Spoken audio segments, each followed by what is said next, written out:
Je m'appelle Sabine Quindou. Très souvent dans la rue, on me surnomme Sabine de C'est pas sorcier, ou bien l'assistante de Jamie aussi. Et je suis, et comme métier, alors j'en exerce plusieurs. Je suis historienne de formation, j'ai longtemps travaillé comme journaliste, et aujourd'hui, je suis davantage auteur, réalisateur, metteur en scène. En gros, j'ai vu que ça avait l'air d'exister comme métier, créateur ou créatrice de contenu. Voilà. Je raconte des histoires documentées et vérifiées, quel que soit le support. Alors, quel a été votre parcours d'étudiante? Alors, j'ai d'abord suivi un cursus d'historienne parce que je voulais devenir journaliste et je voulais, comme Albert Londres, porter la plume dans la plaie ou comme Joseph Kessel, euh, raconter des histoires vraies mais épiques. J'avais ces deux auteurs en permanence dans ma besace et c'était mes modèles. Donc, j'avais une vision très romantique du métier de journaliste, mais je voulais pas être... je voulais être cultivée pour ne pas être manipulée. Voilà, donc l'histoire pour pouvoir être journaliste et si possible journaliste de guerre. J'ai commencé à travailler, à piger à France 2, Europe 1, l'AFP, dans les services info. Je me suis assez vite rendu compte que ça allait trop vite pour moi, qu'il y avait trop de monde, que c'était pas tout à fait mon monde en fait. Mais tout aussi rapidement, j'ai découvert C'est pas sorcier, où j'ai commencé à travailler toute jeunette comme journaliste. Et là, j'ai adoré faire des enquêtes sur la, le parcours d'une lettre, comment une lettre arrive-t-elle à bon port en 24 heures, le chocolat, les singes, etc. Mais ça me convenait plus à ma nature universitaire, on va dire, de prendre le temps d'enquêter, etc. Là, j'ai découvert les métiers de la réalisation, puisque sur C'est pas sorcier, il y avait un binôme journaliste-réalisateur, et on travaillait le fond et la forme en même temps. Et ça, c'est capital. Donc, en découvrant le travail du réalisateur, j'ai compris qu'en fait, depuis le départ, je voulais être documentariste, mais je ne savais pas que ce métier existait, parce que je ne viens pas du tout de ce monde-là. Et donc, je suis retournée à l'école de réalisation cette fois. Là, j'ai étudié toutes les techniques du cinéma. Je pense que si j'avais été plus cultivée, si j'avais eu plus de culture de mes métiers plus tôt, j'aurais probablement fait une école de cinéma plutôt qu'une école de journalisme. Mais je ne regrette pas ce parcours. Hein. Par ailleurs, voilà, c'était plein d'enseignements. Et là, donc voilà, et là, j'ai fait pas mal de films documentaires. Et puis de là, il y a des opportunités qui se sont créées. J'ai commencé à adapter mon travail audiovisuel sur scène face au public en mélangeant un petit peu tout ce que j'avais dans ma besace, c'est-à-dire je mélange assez facilement les codes du magazine, de la fiction, du cinéma, du théâtre, maintenant de la musique. Voilà, ce qui fait que je me sens aujourd'hui assez à l'aise pour... Jamie dit qu'il est un passeur de connaissances, mais je suis assez d'accord avec lui, je me sens passeuse de connaissances et je me sens maintenant assez à l'aise pour passer des connaissances, quel que soit le support en fait. Voilà, que ce soit des formats courts hein, pour le web, des formats longs en audiovisuel, que ce soit une pièce de théâtre, un concert. Voilà, je me sens assez à l'aise pour inventer des formats et je me sens légitime et voilà, je m'éclate. Avez-vous eu une rencontre particulière durant votre parcours d'étudiante ou professionnelle qui vous a influencé pour vous orienter sur une carrière liée à la transmission de la culture scientifique? Est-ce qu'il y a des personnes dans mon parcours qui ont été des personnes ressources? Oui, évidemment. Mais sur la deuxième partie de la question, qui vous a orienté vers les métiers de la transmission scientifique? Non. Parce que, en fait, euh, j'ai mis très longtemps avant de comprendre que je faisais de la vulgarisation scientifique. Je m'explique. Au sein de C'est pas sorcier, moi, j'avais simplement l'impression de faire mon métier. J'étais journaliste. Je voulais tellement être journaliste. Donc, j'étais journaliste, sauf qu'au lieu de faire de l'info, bah, je faisais de l'info scientifique, mais je me disais même pas que je faisais de l'info scientifique, en fait. Je me disais juste rien, en fait. Je me disais rien. J'enquêtais, je traduisais les discours d'experts en discours accessibles au grand public, et voilà. Et donc, il a fallu vraiment qu'il se passe des années, des années, des années. Ça fait peut-être pas longtemps, en fait, depuis que maintenant je suis sollicitée par toute cette communauté très importante en France de vulgarisateurs scientifiques, que je suis sollicitée pour raconter mon parcours ou donner mes trucs, si tant est que j'en ai, que je me dis, ah ouais, en fait, j'ai fait de la vulgarisation scientifique pendant toutes ces années. Mais je ne m'étais pas mis d'étiquette comme ça. Donc les rencontres, c'est surtout les rencontres qui m'ont orientée vers ces métiers tout courts de l'audiovisuel et de la transmission. C'est par exemple, en plus je l'ai retrouvé il y a 2 ans, donc je suis très émue d'en parler, mon professeur de français, qui est aussi écrivain. Il a une quarantaine d'essais et de romans à son actif. Jean-Philippe Domecq, il a été mon prof pendant 2 ans au lycée et il m'a immédiatement accompagnée à une époque où moi j'étais une petite ado vraiment pas sûre d'elle. Je rêvais d'Albert Londres et Joseph Kessel, mais avec une vision tellement romantique du métier de journaliste que forcément, je ne pouvais que penser, enfin, je pensais que c'était pas accessible. Et en fait, lui, en me demandant, en m'accompagnant, en corrigeant de près mes devoirs, en me disant, mais je me souviens qu'un jour, dans un de mes premiers bulletins, il a écrit « Élève notoirement doué à encourager dans les études littéraires ». Et le « notoirement » m'avait fait tomber de ma chaise. Je me disais, bah bon, je suis douée pour quelque chose. Et en plus, apparemment, ça se sait. Donc, c'était assez… le fait d'être soutenue comme ça m'a… Finalement, en parlant avec lui, qu'est-ce que vous voulez faire? À l'époque, j'avais dû répondre commerce international parce que c'était à la mode et que je pensais que c'était la réponse qu'on attendait de moi. J'étais plutôt une petite jeune fille assez sage, hein, pas très subversive. Mais comme il me voyait pas du tout en commerce international, donc il a insisté. Ah bon? Et il me dit, mais qu'est-ce que vous aimez faire dans la vie? Qu'est-ce que vous aimez lire? Là, d'un seul coup, il m'a emmené vers les notions de plaisir. Donc, j'ai osé lui dire que je voulais être journaliste du bout des lèvres, comme ça. Et il n'avait pas l'air d'être choqué par ma réponse. Il m'a dit, ah bah, dans ces cas-là, moi, je vous conseille de faire Sciences Po, et puis ensuite une école de journalisme. Et en fait, il a ouvert les portes du possible. C'est la première personne qui a ouvert les portes du possible. Mais après, il y a eu plein de rédacteurs en chef qui m'ont permis d'apprendre mon métier. Yves Dubois, l'Agence internationale de télévision. Là, j'étais vraiment une minette journaliste et je partais en reportage à l'autre bout du monde et ça y est, je me croyais Albert Londres et Joseph Kessel avec un manque d'humilité absolument terrible. Mais il acceptait de m'envoyer. Je disais, ah, j'ai une idée, Yves, je voudrais aller à Madagascar pendant 3 semaines. Il me disait, c'est ça. Ouais. Monte ton projet, puis après on verra. Alors, je montais mon projet, j'allais le voir. Bon, ok, tu peux partir 3 semaines à Madagascar. Par exemple. Il y a aussi Rémi Roche, qui était un de mes rédacteurs en chef à l'Info, Télématin, à France 2. Voilà, les jeunes journalistes qui sortent d'école de journalisme, ils savent, hein, il faut passer par là. On y apprend beaucoup de choses d'ailleurs. C'est un des premiers rédacteurs en chef qui m'a dit, je lui dis, écoute, j'ai des opportunités, on me propose de faire de la radio, il faudrait que je quitte Paris. Il m'a dit, t'as quel âge? 22 ans, pars, bouge, va apprendre ton métier, tu reviendras plus tard. J'ai jamais arrêté de bouger depuis qu'il m'a dit ça. C'est des personnes qui vous ont motivé, mais aussi qui vous ont fait pleinement confiance, en fait. C'est ça, il y a eu aussi dans la confiance Georges Pernou, c'était au tout début où je travaillais comme réalisatrice, donc je sortais de mon école, et Georges Pernou, donc créateur, animateur historique de Thalassa, avec Patrick de Carolis aussi, alors qui lui était le créateur de Déraciné des ailes, alors deux émissions un petit peu en concurrence sur France 3, mais néanmoins c'était 2 de mes mentors, c'est les 2 personnes qui m'ont confié mes premiers films documentaires pour France Télévisions. Et ouais, avant tout, ils m'ont fait confiance, ouais.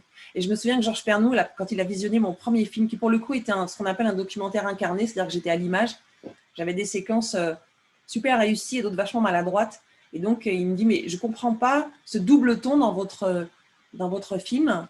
Il réfléchit un peu, il fait, ah ouais, je sais ce que vous avez fait. Il y a certaines séquences, c'est vous avez osé. Et d'autres séquences, vous avez fait ce que vous pensiez que j'attendais de vous. Et là, ça marche beaucoup moins bien. Il me dit, mais écoutez, mademoiselle, je ne vous ai pas demandé de venir travailler avec moi pour me singer. Je fais très bien ce que moi j'ai à faire. Par contre, quand vous êtes unique. Par exemple, il y avait une séquence où je marchais dans la forêt, je tombais, je me marrais, je me relevais, puis je continuais à donner mes informations. Il me dit, voyez là, c'est vous là. Vous rigolez, on voit que vous êtes content d'être là, c'est la galère, vous êtes trempé, mais vous adorez être là, et puis vous continuez à nous donner des informations, à nous raconter ce qui se passe. Ça, c'est vous. Soyez vous, s'il vous plaît, c'est pour ça que je vous ai recruté. Alors là, quand vous entendez ça, vous repartez chez vous, vous en avez pour 15 jours d'adrénaline. Alors, aujourd'hui, comment définissez-vous la médiation scientifique, la culture scientifique? Ce qui est un petit peu compliqué en ce moment, c'est que c'est vrai que le savoir scientifique progresse à toute vitesse.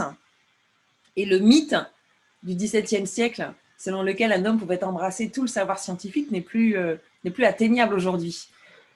Du coup, ce qui m'embête un petit peu, des fois ce qui me préoccupe, c'est qu'il y a des hyper spécialistes qui des fois comprennent même pas ce qui se passe dans la branche hyper spécialiste qui est juste à côté de la leur. Le spécialiste des mouches, il comprend pas forcément le spécialiste des mille pattes. Alors qu'a priori, vu de l'extérieur, on se dit bah, c'est tous des entomologues. Non, non, non, non, lui, il est spécialiste de la carapace, la carapace des mouches, c'est pas la même chose que la kératine des je sais pas quoi.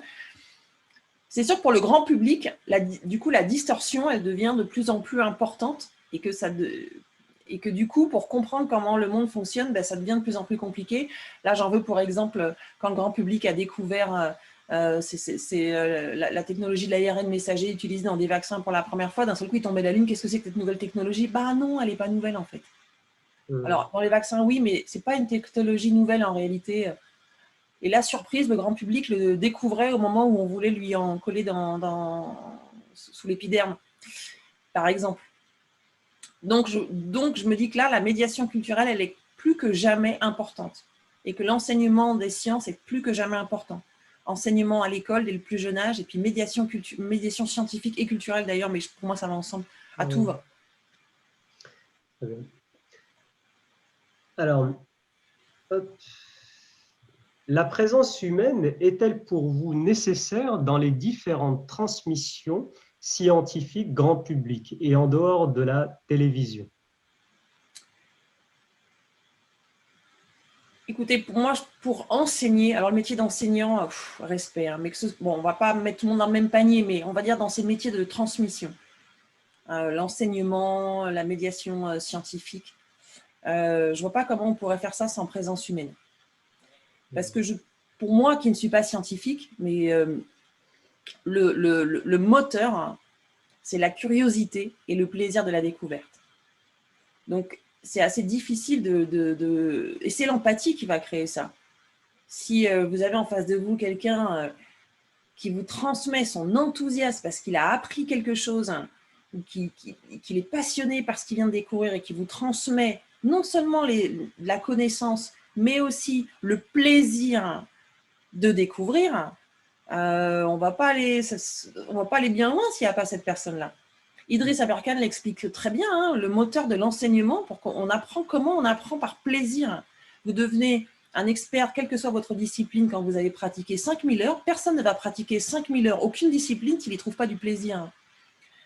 Donc, la présence humaine, le médiateur humain, la personne, le garçon ou la fille qui vous transmet des connaissances avec enthousiasme et passion, ne peut pas être remplacé. Après, comme on a eu ce débat juste avant qu'on allume, qu'on mette en route l'interview, est-ce que les outils numériques viennent, pour moi, les outils numériques ou digitaux viennent en complément de l'humain, de la personne humaine. Et je trouve que ce sont des super outils parce que ça permet de montrer facilement des images, des vidéos, de créer des maquettes rapidement. C'est génial, on a accès à tout un tas de sources d'informations, on a accès à tout un tas d'outils qui sont vraiment, moi je trouve, géniaux, à condition qu'il reste des outils au service de celui qui transmet et de celui qui reçoit. Alors, comment faire pour rendre la culture scientifique plus acquise par l'ensemble des citoyens et d'une façon professionnelle, comme vous l'avez si bien fait avec C'est pas sorcier au sein pour tous les publics en fait, au sein de la société? Comment diffuser la science dans la société, en fait, c'est sur ça votre question, si je la Oui, comprends en bien. fait, oui, exactement. Ouais. Comment la transmettre, enfin que les citoyens, une fois qu'ils la réceptionnent, s'engagent concrètement dans la société, au sein de la société, enfin s'engagent ou s'engagent plus. Non, mais ça relève de leur... bon, je D'un ne sais pas idéal. comment on fait pour que les gens s'engagent plus dans la société, par exemple. Qu'est-ce que vous voulez dire, vote plus Moi, si vous voulez, je trouve que j'ai découvert récemment qu'une étude avait été menée dans toute l'Europe, hein, sur l'émergence de vulgarisateurs scientifiques, notamment sur YouTube, mais aussi sur Twitch et sur les réseaux sociaux. Et alors, ils ont découvert qu'il y avait une surreprésentation de vulgarisateurs scientifiques en rapport à la population en France. Donc, ils se sont interrogés, mais comment se fait-il qu'il y ait autant de vulgarisateurs scientifiques en France? Et il semblerait que 100% de tous ces youtubeurs, qui sont relativement jeunes en majorité, ont cité dans leurs 3 sources d'inspiration C'est pas sorcier. Donc évidemment que l'équipe de C'est pas sorcier, la team sorcier, on est super fiers de se dire, pendant que l'émission a été produite, on a visiblement contribué à diffuser des connaissances et surtout, on a créé des vocations. Ça nous fait super plaisir. Donc, c'est un peu compliqué, là, comme j'ai un peu la grosse tête, là, à ériger ça comme modèle, mais ce que je veux dire, c'est qu'aujourd'hui, du coup, il y a une offre que je trouve hyper diversifiée. Il y a des gens très professionnels, des gens beaucoup plus amateurs, mais dont le ressort est le même, c'est l'enthousiasme dont je viens de vous parler. Il y a de la curiosité pour le fonctionnement du monde, du plaisir à partager, et du plaisir à partager la découverte. Et tout existe, hein.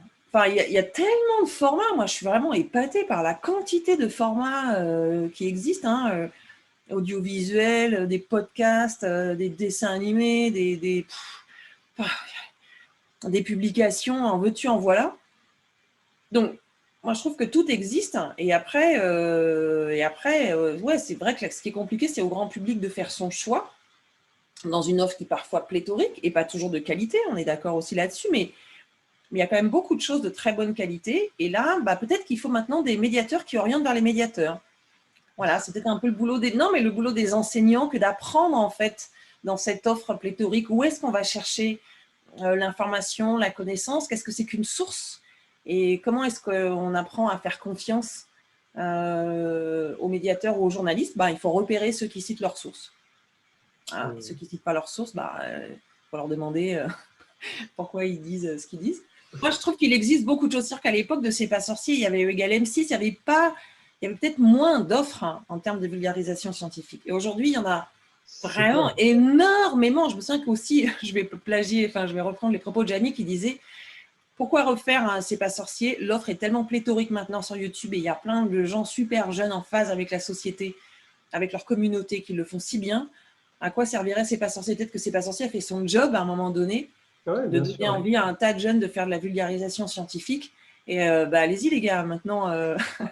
Par ailleurs, Jamie, Fred et moi, on continue chacun dans notre domaine à faire notre boulot, peut-être d'une façon moins visible, j'en sais rien, mais en tout cas, toujours très visible pour Jamie. Peut-être plus discrète pour Fred et moi, mais on s'éclate toujours autant. Hein. La visibilité n'a rien à voir avec le plaisir qu'on y trouve. Donc voilà, moi je pense que si vous voulez, pour moi, la science, c'est un réservoir d'histoires à raconter qui explique le monde. Alors, il faut s'en saisir. Donc, moi, j'adore raconter des histoires. Et plus elles sont vraies et documentées, et plus je m'éclate. Donc après, on peut inventer tous les formats. On peut donner libre cours à sa créativité pour toucher tous les publics qu'on souhaite. Et c'est vrai que là, je vais le faire bientôt, là d'ailleurs, au Salon de la Pop Culture, les 14 et 15 mai à Nice. Je vais faire une masterclass basée uniquement sur mon expérience. Sur quelles sont les questions que moi je me pose quand je lance un projet. Voilà. Qu'est-ce que je me demande à qui je m'adresse et de la part de qui, avec quel objectif. Est-ce que le gars en face, après, il faut qu'il fasse une thèse ou est-ce qu'il faut qu'il devienne curieux? S'il faut qu'il fasse une thèse, je me désengage, hein, c'est pas mon job. Par contre, s'il faut créer de la curiosité, ah ouais, ça, je pense que c'est dans mes cordes. Quel est le format? Quel est le budget? Ça va être diffusé comment? Ensuite, je travaille sur le fond et la forme en même temps. Et puis après, le public s'en saisit, ça ne vous appartient plus. Même en spectacle vivant, en fait. Hein. Là, ce qui est plaisant, c'est que j'ai les gens en face de moi, donc je peux mesurer si les paris que j'ai pris en termes de rythme fonctionnent. Je vais me dire là, j'aimerais bien, quand j'écris, je me dis là, j'aimerais bien que là, les gens ils rigolent, là, j'aimerais bien qu'ils soient concentrés, là, j'aimerais bien qu'ils soient émus. Vous avez un ressenti direct, en fait. Voilà, et là, j'ai le retour immédiat avec toutes les surprises qu'on ne peut pas prévoir, avec effectivement cette énergie qui vient de la salle. Mais même là, en fait, on se rend compte que dès qu'on arrive sur scène, pouf, le spectacle il part dans la salle comme ça, et il nous échappe un peu. Et il faut le partager avec le public, et puis il est là, et donc il faut l'écouter. Mais ça aussi, c'est intéressant, et l'expérience que j'ai en spectacle vivant, je la ramène dans mes films. Donc moi, voilà, il faut faire preuve de créativité en se posant les bonnes questions au départ. Très bien. Alors, que conseillez-vous aux jeunes filles et aux jeunes garçons intéressés par les sciences en général? Alors, je conseille déjà une première chose parce que j'ai entendu ce discours à plusieurs reprises, notamment sur Twitch. J'ai fait pas mal de lives ces derniers temps sur Twitch, pas mal de streams. Et je me suis rendu compte qu'il y en avait pas mal qui se posaient la question de la légitimité. Est-ce que je suis légitime pour faire ça? Avec un espèce de syndrome de l'imposteur. C'est que dès qu'ils ont 100 viewers, ils ont l'impression d'être des imposteurs. Moi, ma réponse, elle est simple. Hein. Si vous avez envie de le faire, si vous avez envie de vous intéresser à un sujet et de partager vos connaissances, mais faites-le.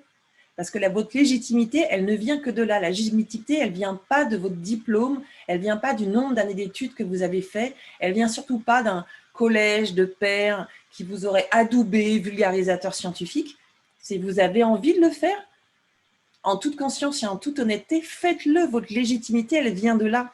Et du coup, vous avez certainement quelque chose à amener, quel que soit votre parcours. Si vous êtes, je ne sais pas, de formation littéraire, passionné par le cosmos et que vous avez super envie de faire des vidéos sur l'astrophysique, mais faites-le. Ce n'est pas parce que vous avez un bac littéraire qu'il faut vous empêcher de le faire si c'est votre passion. Parce que vous allez peut-être l'aborder avec un point de vue, un angle qui vous appartient et qui va être super intéressant. Et comme le moteur, c'est le plaisir de la curiosité, le plaisir de la découverte, légitimité plus curiosité plus plaisir de la découverte, allez-y, quoi, vous ne serez pas un imposteur. Jamie a fait des études de journalisme, Fred a fait des études de droit et moi des études d'histoire. La Heureusement qu'on ne se pose complémentarité. pas trop de questions sur notre Ouais. légitimité. Et donc, je ne suis pas biologiste, ni physicienne, ni chimiste, ni géographe. Et pourtant, j'ai parlé de tous ces sujets-là pendant des années. Je ne suis pas musicienne et je parle de musique là depuis 5 ans. Et Mais ça évidemment, fonctionne bien, en plus.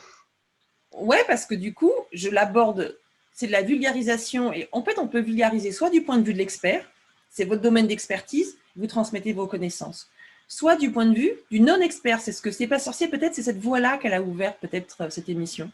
C'est qu'on nous, on a vulgarisé, honnêtement, sans le savoir en fait, hein, on le faisait parce qu'on avait envie. On a vulgarisé du point de vue de celui qui découvre. Par contre, il était net, ça c'était vraiment assumé, c'était du point de vue de celui qui découvre. Et donc Fred et moi, on avait le rôle de celui qui découvre. Et Jamie, il avait le rôle de celui qui sait et qui raconte dans son camion. Et il y avait et on voulait vraiment être dans ce question-réponse. Je voudrais savoir, je voudrais poser une question. Il n'y a pas de question bête. Il faut que le gamin, l'adulte qu'il va devenir, se dise, j'ai le droit de poser toutes les questions, quoi. Et pourquoi le savon, ça lave? Et pourquoi ça fond dans l'eau chaude? Pourquoi ça fait des bulles? Et ensuite, on lui parlera des tensioactifs et de la tête hydrophile et de la tête hydrophobe. Mais il ne faut pas briser la curiosité. Il faut vraiment poser des questions, mais il n'y a pas de questions bêtes. On était vraiment là-dedans, quoi. Donc, si vous avez envie d'embrasser ces métiers-là ou ces activités-là, mais faites-le. Voilà, c'est tout. C'est mon seul conseil. Allez-y. Pour terminer, en tenant compte qu'aujourd'hui, la présence des différentes crises, notamment celle du Covid, qui a un petit peu isolé tout le monde, mais comme vous l'avez dit, la particularité, c'est qu'on est quand même resté connecté via le web. Eh ben, en tenant compte de cette situation actuelle, est-ce que les associations scientifiques et les associations en général sont essentielles pour notre société? Pourquoi en fait? Ce qui est apparu pendant la crise Covid, c'est, et malheureusement, hein, là, pour le coup, j'ai un fond plutôt optimiste, mais ce qui m'est apparu là, moi, pendant cette crise, c'était une défiance on va dire, du grand public d'une manière très générale, une certaine défiance du grand public vis-à-vis de la parole scientifique. Parce que c'est vrai que, souvenez-vous, pendant le premier confinement, là, le dur, là, enfermé 2 mois à la maison, il y avait tout un tas d'experts qui venaient parler de tout un tas de choses et on était complètement paumés. Et c'est vrai que là, il faut apprendre que la parole de l'un ne vaut pas la parole de l'autre. Si on veut parler d'un vaccin, la parole du boucher ne vaut pas la parole d'un spécialiste en vaccin. Voilà. Mais si on parle de qualité de viande, le plus grand scientifique du monde, sa parole vaut moins que celle du boucher. Vous voyez ce que je veux dire? Mais avec la culture du tout info, c'est vrai que le tout info, ils ont besoin de beaucoup d'invités. Donc, il y a des invités qui viennent et puis des fois, on ne leur pose pas tout à fait la question adaptée. D'ailleurs, ce sont des erreurs de base qu'on essaye, en école de journalisme, une des premières choses qu'on apprend. Hein. Attention à choisir ton invité et pose-lui les questions qui lui correspondent. Parce que si tu lui poses une question à côté, peut-être qu'il va vouloir gentiment te répondre, mais forcément, il n'aura pas la compétence pour. Et toi, tu risques de retransmettre ses propos sans qu'en fait, il ait réellement la compétence pour. Donc, un médecin généraliste ne porte pas le même discours, il n'a pas les mêmes biais cognitifs qu'un épidémiologiste.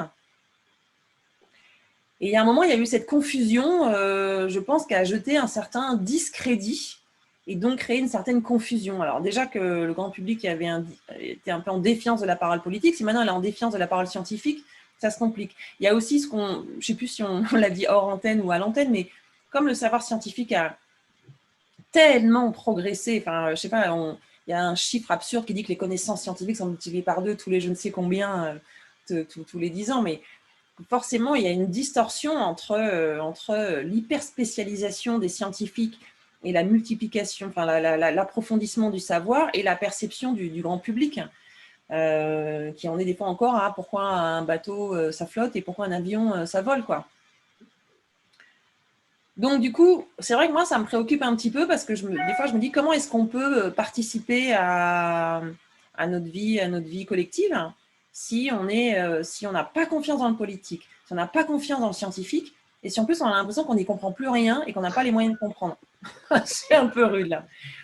Heureusement qu'il existe cette batterie de vulgarisateurs scientifiques pour essayer de contrecarrer tout ça. Encore une fois, moi j'ai assez confiance, je trouve que là il y a une génération en route, hein, je suis épatée encore une fois en France par le nombre de vulgarisateurs scientifiques qui sont bien plus nombreux en rapport à la population que n'importe où ailleurs en Europe. Moi, j'ai assez confiance dans cette jeune génération qui vote moins que les autres, ça m'embête un peu, mais qui n'est pas non-citoyenne pour autant. Voilà, mais c'est... Donc, je trouve qu'il faut créer du lien intergénérationnel. Voilà, il faut que les scientifiques old school, ceux qui allaient dans les librairies et dans les bibliothèques et qui tapaient leur thèse sur des machines à écrire, mais qui, du coup... je vais vous donner un exemple concret. Il faut qu'ils parlent avec les jeunes qui, eux, ont accès beaucoup plus vite à de la connaissance, à des savoirs grâce à Internet. Je vais vous donner un autre exemple. Dans C'est pas sorcier, on nous demande mais comment vous faisiez pour aller chercher l'info à la source. Et ce qui fait que ce qu'on racontait était hyper juste. Et bien sûr, peut-être qu'on a fait des erreurs, mais il faudrait me prouver où on a fait des erreurs parce on vérifiait archi tout. Mais on avait affaire aux scientifiques eux-mêmes parce qu'on n'avait pas l'outil Internet au départ. Donc, en fait, qu'est-ce qu'on faisait? On allait dans les bibliothèques ou à la librairie, on cherchait les publications scientifiques, on repérait les articles des scientifiques, les labos, et une fois qu'on avait repéré on les appelait et on allait les voir. Vous alliez à la source. On allait en voir plusieurs et on croisait les sources comme ça. Donc, on avait les gens en face de nous et donc on pouvait poser toutes nos questions. Oui, mais alors pourquoi, à propos du savon, mais alors pourquoi la tête hydrophile et la tête hydrophobe? Je n'ai pas compris.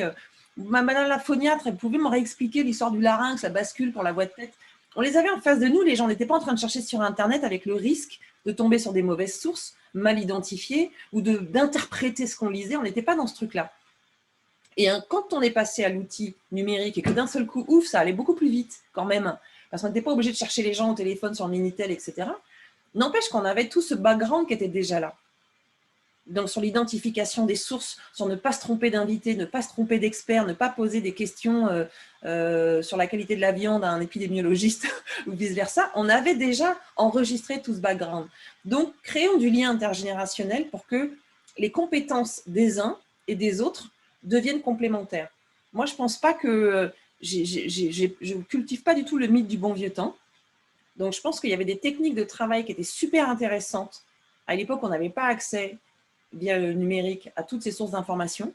Mais je pense que, si vous voulez, le professionnalisme d'une certaine génération et le côté super malin, et pas non moins professionnel, mais super malin de certains jeunes, vous mettez ça ensemble et on devrait faire des étincelles, quoi. Pour professionnaliser l'attitude des uns, ouvrir les esgourdes des autres et trouver le moyen de parler à un très large public. Voilà. Des fois, je suis un peu embêtée par les catégories. En télé, on fait beaucoup de catégories. Il y a le public, il y a les 4-14 ans, il y a la ménagère de moins de 50 ans. Ouvrons un peu tout ça, quoi. Parlons à la famille. On doit pouvoir inventer. C'est pas sorcier avait fait ça. Enfin, excusez-moi, je parle beaucoup de C'est pas sorcier, mais non, c'est un bon exemple. C'est mon propre modèle, en fait. C'est mon modèle. Et c'était estampillé enfant, public. Enfin, c'était estampillé jeunesse, service jeunesse. En fait, ça a fini dans les magazines, mais C'est estampillé jeunesse, alors qu'en fait, c'est un programme familial qui pouvait être regardé par les petits et par les grands. Moi, je continue à travailler comme ça, en me dire, il y a un moyen de pouvoir se faire comprendre par des très jeunes, mais aussi par leurs parents et par leurs grands-parents. Encore une fois, si vous y mettez du plaisir et de l'humour et un peu de deuxième degré, normalement, vous devriez pouvoir parler à plein de gens. Après, il faut de tout, on n'est pas obligé de vouloir rigoler tout le temps, il faut de tout.